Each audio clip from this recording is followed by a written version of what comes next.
Maddie here. Thank you for coming back for another week, another book here on my channel. So this week, we're not talking about a book. We're just having a quick little video. How y'all doing? Here's a little insight into the little Maddie brain of I am a very stereotypical book nerd. And I wrote a blog. So the past few weeks, you've been getting videos that don't have blogs because I started writing a blog in like 2020, something like that. And I've been doing videos that have blogs, and I've now exhausted those blogs. So now we are getting videos that don't have blogs. There are a handful of blogs left. This is one of them.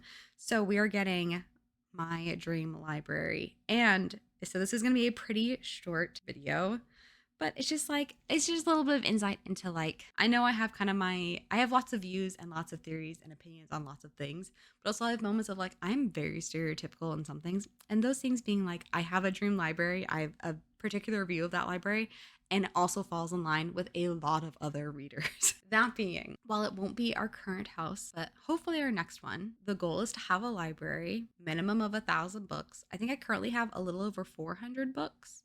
I currently have 422, which I know isn't accurate because I know I got a Christmas gift a couple weeks ago because I hadn't seen them in a couple months.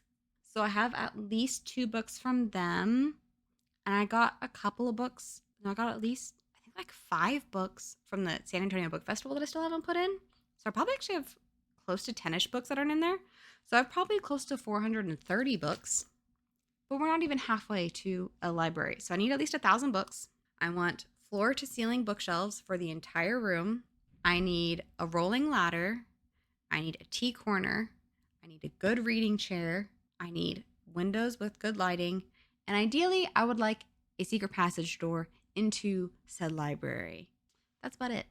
But really, it's one of those things where it's I don't expect it to be this big grand thing. I'm not expecting a Beauty and the Beast library, but even just a standard room where we can add all of these aspects into it to make it what I love, because books are just such a big part of my life and they happen since I was little. I was talking to somebody recently about just remembering that my dad's been reading to me since before I even realized he was reading to me. My oldest sister is the one that read Ella Enchanted to me for the first time when I was little, which was my first favorite book. That's the first book that I called my favorite, was Ella Enchanted. My dad read Chronicles of Narnia, Lord of the Rings to me. My mom would read books to me, my siblings when we were being homeschooled. I've been reading The Magic Tree House when I was little. I've probably read over 1,000 books in this lifetime so far. Books have shaped a lot of who I am as a person. They're a lot of how I spent my time.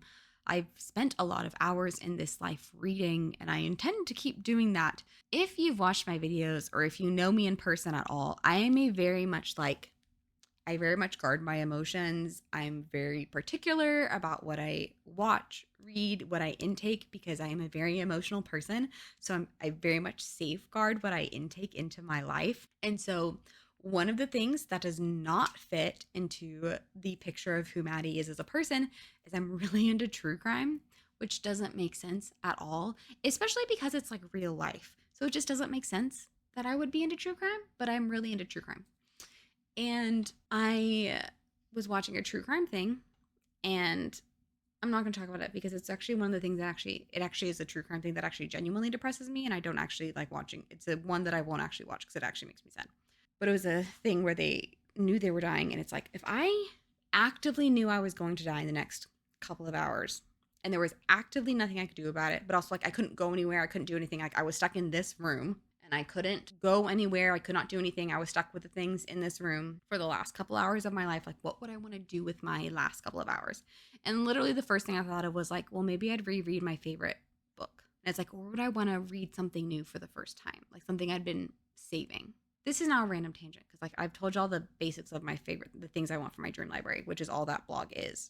But I've been saving, I've read Jane Austen's books, and she started a book called Sanditon, did a BBC, butchered it, don't even get me started. She wrote the first 12 chapters, and somebody who remained anonymous finished it in the 70s or 80s, and the reviews on it say that the person that finished it remained very true to Jane Austen's voice. So I have been saving that particular book for a rainy day because I haven't gotten to read Jane Austen for the first time since college. And I love Jane Austen. So it's been over a decade since I've gotten to read Jane Austen for the first time because I grew up on Jane Austen. I grew up on her.